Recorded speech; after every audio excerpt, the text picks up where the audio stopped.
Hello friends, welcome back to our channel Cookery. இன்னைக்கு நாம ஒரு இண்டோ-சைனீஸ் ரெசிபி கேபேஜ் மஞ்சூரியன் எப்படி செய்யலான்னு தான் பார்க்க போறோம். வீடியோக்குள்ள போறதுக்கு முன்னாடி நம்ம சேனலை புதுசா பாக்குறவங்க கீழே இருக்கிற சப்ஸ்கிரைப் பட்டனையும் கூடவே இருக்கிற பெல் சிம்பலையும் கிளிக் பண்ணிக்கோங்க. அப்பதான் நம்ம சேனல்ல போடுற ஒவ்வொரு வீடியோஸோட நோட்டிபிகேஷன் உங்களுக்கு உடனுக்குடன் கிடைக்கும். வாங்க வீடியோக்குள்ள போகலாம். ஃபர்ஸ்ட் ஒரு பவுல்ல சின்ன சின்னதா நறுக்கின முட்டைக்கோஸ் 2 கப் சேர்த்துக்கலாம். முட்டைக்கோஸை துருவியும் சேர்த்துக்கலாம். அது கூட அரை டீஸ்பூன் கரம் மசாலா, 1 டீஸ்பூன் மிளகாய் தூள், 1 டீஸ்பூன் உப்பு, அரை டீஸ்பூன் பொடியா நறுக்கின பூண்டு, அரை டீஸ்பூன் பொடியா நறுக்கின இஞ்சி. இது எல்லாத்தையும் சேர்த்து நல்லா கலந்து விட்டுக்கலாம்.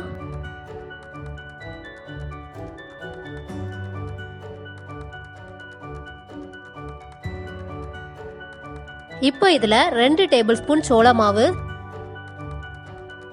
2 டேபிள் ஸ்பூன் மைதா சேர்த்துட்டு இது எல்லாத்தையும் நல்லா மிக்ஸ் பண்ணிக்கணும்.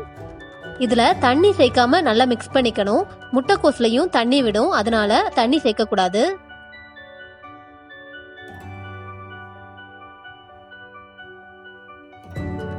மிக்ஸ் பண்ணும்போது ரொம்ப கையில ஒட்டுற மாதிரி இருந்துச்சுன்னா கூட கொஞ்சம் மைதா மாவும் சோள மாவும் ஆட் பண்ணி மிக்ஸ் பண்ணிக்கலாம். இந்த மாதிரி கன்சிஸ்டன்சில மிக்ஸ் பண்ணதுக்கு அப்புறமா இத சின்ன சின்ன பால்ஸா உருட்டி எடுத்துக்கணும்.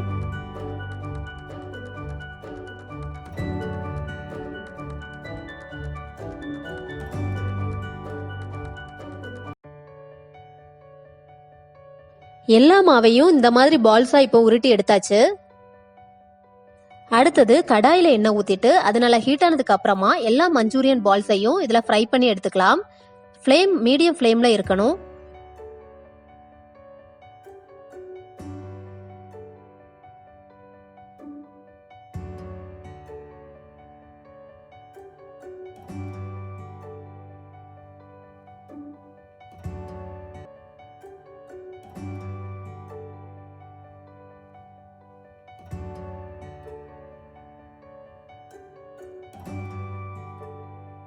இது நல்லா ஃப்ரை ஆனதுக்கு அப்புறமா எல்லா மஞ்சூரியன் பால்ஸையும் தனியா ஒரு பிளேட்ல எடுத்து வச்சிடலாம்.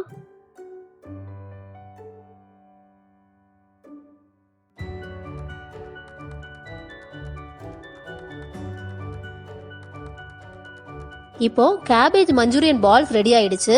நெக்ஸ்ட் சாஸ் ரெடி பண்ணிடலாம். ஒரு கடாயில 2 டேபிள் ஸ்பூன் எண்ணெய் ஊத்திக்கலாம்.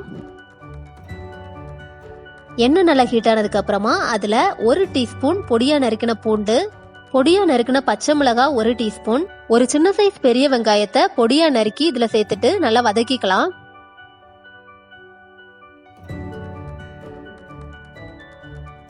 வெங்காயம் லைட்டா வதங்கினதுக்கு அப்புறமா கொஞ்சமா நறுக்கிய குடமிளகாய் சேர்த்துக்கலாம்.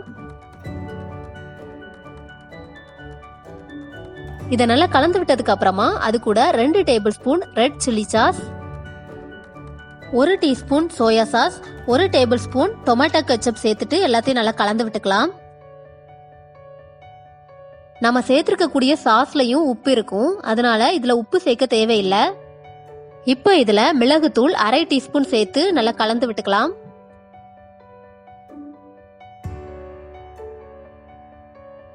இதுல அரை கப் தண்ணி சேர்த்துக்கலாம். இப்ப பாத்தீங்கன்னா இது சாஸ் கன்சிஸ்டன்சில கொஞ்சம் திக்கா வேணும், அதனால 1 டீஸ்பூன் சோள மாவுல கொஞ்சமா தண்ணி சேர்த்து கட்டி இல்லாம இதை கலந்துக்கலாம். அந்த சோள மாவு தண்ணிய கொஞ்சமா பேன்ல ஊத்தி நல்லா மிக்ஸ் பண்ண உடனே இது நல்லா திக்காக ஆரம்பிக்கும்.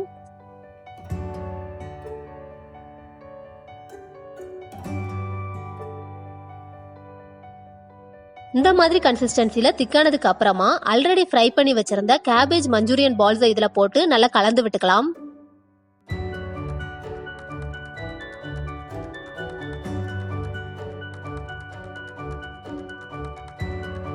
கடைசியா கொஞ்சமா நறுக்கிய கொத்தமல்லி இலை போட்டு ஸ்டவ் ஆஃப் பண்ணிடலாம். கொத்தமல்லிக்கு பதிலா ஸ்ப்ரிங் ஆனியன்ஸ் இருந்தாலும் அதை சேர்த்துக்கலாம்.